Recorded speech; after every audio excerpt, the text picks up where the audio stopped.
Hi, my name's Colleen Nelson. I'm the author of the Undercover Book List, which has been published by Pajama Press. Welcome to First Chapter Friday. I'm going to read the first chapter of the book, and chapter 1 starts from Jane's perspective.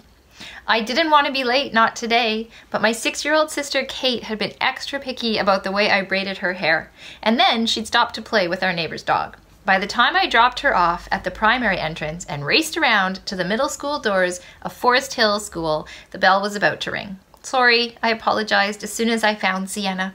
Before I could say anything else, Sienna pulled a small, shiny box out of her jacket pocket. I got you something, Sienna said. I was gonna wait to give it to you until the end of the day, but I can't wait. She passed it to me and I lifted the lid. Inside was a necklace with a silver heart pendant. Best friend was engraved on it. I love it, I whispered, thank you. Even if I'm not here, we're still besties. We'd said that to each other so many times since we found out she was moving, I'd lost count. I'd promised her I wouldn't cry, but tears sprang to my eyes at her words. By tomorrow, Sienna would be on a plane to her new home, way too far away. I have something for you too, I said. Kate wasn't the only thing that had slowed me down this morning. Sienna's gift weighed a ton.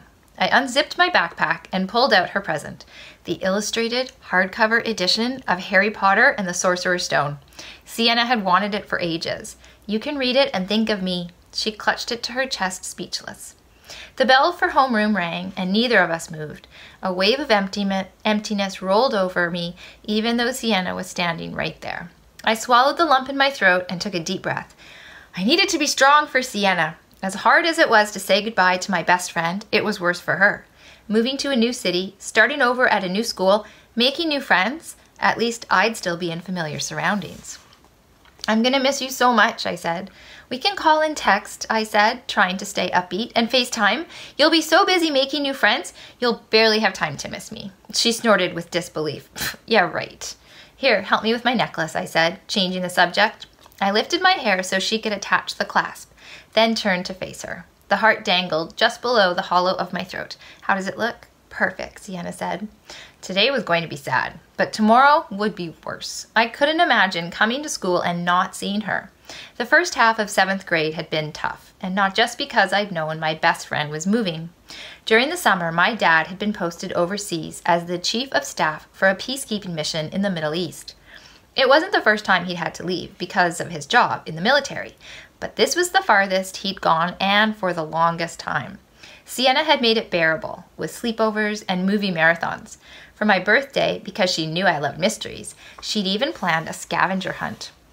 It took us all day to follow the clues. She'd made my 12th birthday one I'd always remember. Today it was my turn to repay the favor. I wanted to make this the best last day ever. The second bell rang. Come on, we should get to homeroom, I said. Just like I planned, Aisha was on the lookout, and as soon as she spotted us coming down the hallway, she darted into Mr. Lee's room. I paused just before we got to the door and let Sienna open it. 30 voices shouted, "Surprise!" Maybe it was seeing everyone cheering for her, or the huge banner that hung across the back window that read, "We'll miss you, Sienna." But Sienna froze in the doorway and then burst into tears. That was the best, worst day I've ever had, Sienna sighed, summing up my feelings exactly. It was the end of the day and her backpack bulged with goodbye cards. We were waiting for her mom at the front of the school. As soon as I said my final goodbye, I'd walk to the primary doors to pick up Kate.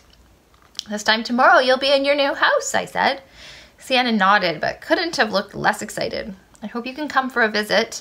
Me too, I said, even though Mom had told me it wasn't in the budget, at least not this year. A familiar car pulled up to the curb. Sienna's mom, Cindy, got out to give me a big hug. Sienna's so lucky to have a friend like you, she said. Her eyes were misty too. Why are you moving if it's making everyone so sad? I wanted to ask. Sienna threw herself at me for a final squeeze. I left you a surprise. It's in the library, she whispered. What is it? I can't tell you.